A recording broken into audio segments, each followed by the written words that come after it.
Ce n'est pas tous les jours qu'un jeune décide de se consacrer à la prêtrise.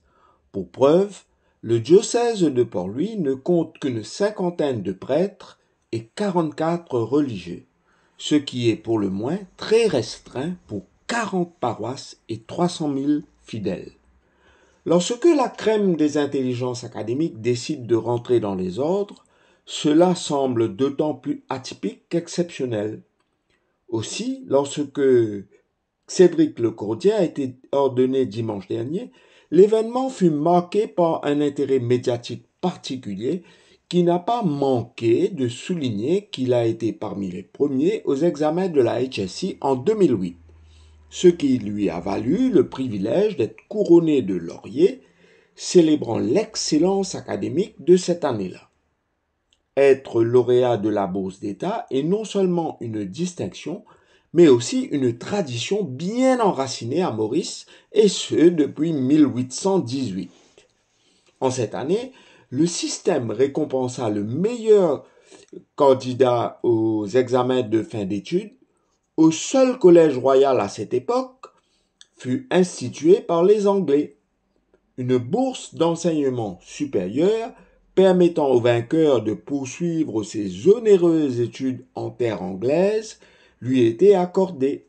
D'ailleurs, elle s'appelait jusque dans les années 70 la bourse d'Angleterre. La plupart de ceux qui étaient couronnés choisissaient la médecine ou la loi, ce qui n'a pas beaucoup changé depuis, sauf que les temps modernes ont ouvert l'éventail des orientations professionnelles de manière exponentielle. Cependant, contre toute attente, le jeune et brillant Tristan Bardet opta pour une formation à la prêtrise lorsqu'il fut proclamé lauréat en 1849. Ce fut le premier lauréat à se faire prêtre.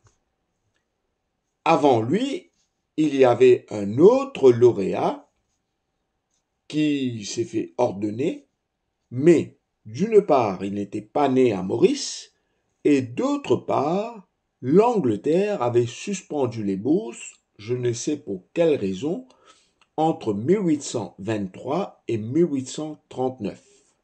Donc, il était lauréat, mais il n'avait pas obtenu de bourse. Il s'appelait Hyacinthe Gonin. Retournons à Tristan Bardet. Ne pouvant se joindre au séminaire en France parce que sa bourse était limitée à l'espace anglais, Bardet se fit inscrire à St. Mary's à Oscott, Birmingham. Il retourna à Maurice sous les sollicitations de Monseigneur Collier en mai 1855. Dynamique et fin pédagogue, il lance le collège Saint-Louis de Gonzague à la rue La Paix à Port-Louis un an plus tard. L'institution ne fait pas long feu, mais elle permet de former sous la forme d'école Saint-Louis un certain Idriss Goumani. Tristan Bardet laisse aussi des empreintes indélébiles dans l'avancement des travaux à la somptueuse église La Salette à Grand-B, où il était curé. Toutefois, il est sévèrement touché par le paludisme et il ne peut inaugurer le sanctuaire, ayant dû quitter le pays pour un climat européen plus clément. Ce n'est qu'après qu'une longue traversée du désert, qui aura duré plus d'un siècle, qu'une soudaine moisson de prêtres lauréats s'opère sous notre beau soleil à Marie-Reine de la Paix le 15 août 1955. Voilà 5 Mauriciens qui sont ordonnés ce jour-là. Mais oui, vous avez bien entendu. Ce sont 5 Mauriciens qui sont ordonnés ce jour-là.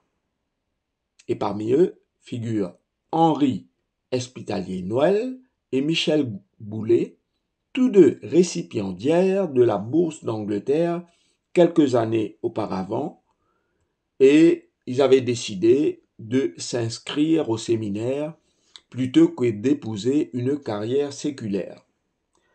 Alors que la population était de 570 000 âmes en 1955, c'est une foule immense de 65 000 personnes qui se déplacent à cet exceptionnel événement où les deux lauréats et leurs confrères Jacques Avrillon, Adrien Vier, que j'ai bien connu d'ailleurs car il était enseignant au Collège du Saint-Esprit, et Jean-Claude Desjardins prirent les ordres sous le regard bienveillant de Marie-Reine de la Paix.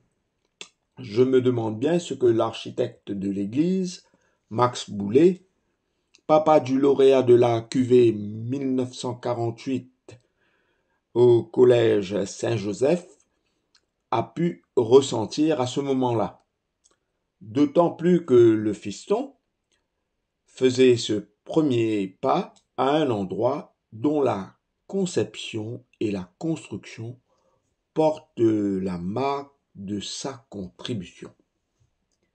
Michel Boulet et Henri Hospitalier-Noël eurent de riches apostolats aussi bien à Maurice qu'à Rodrigue. Ils ont tous deux œuvré dans différents domaines, mais se sont particulièrement distingués dans celle de l'éducation au sein de la RCEA. Nous avons même une école située à Montgalcan qui porte le nom de Révérend Père Henri Hospitalier-Noël. 13 ans plus tard, c'est un autre lauréat de la cuvée 1960 qui est ordonné. Il s'appelle Philippe Goupil et il est un ancien élève du Collège du Saint-Esprit. Le père Goupil est un homme que je tiens en haute estime. Sa contribution au vivre ensemble à travers le Conseil des religions dont il est le président est inestimable dans un pays pluriculturel comme le nôtre. Il est affable, aimant et calme. Ses homélies sont hors du temps, tout en étant ancrées dans l'actualité. Non, ne vous inquiétez pas, ce n'est pas une contradiction, car le lauréat Goupil manie plusieurs intelligences, dont la virtuosité musicale, car il chante et joue à la guitare comme un maître. Porter les lauriers impérissables de la déification académique, déification que nous savons si bien faire à Maurice, ne s'est pas posé en obstruction à la vocation de nos prêtres lauréats, car ils sont bien placés pour savoir que la vie, la gloire, le triomphe sont périssables s'ils ne servent pas des finalités durables comme la construction de la paix, de la justice et de l'harmonie. Bref, s'ils ne nous apprennent pas l'art d'aimer.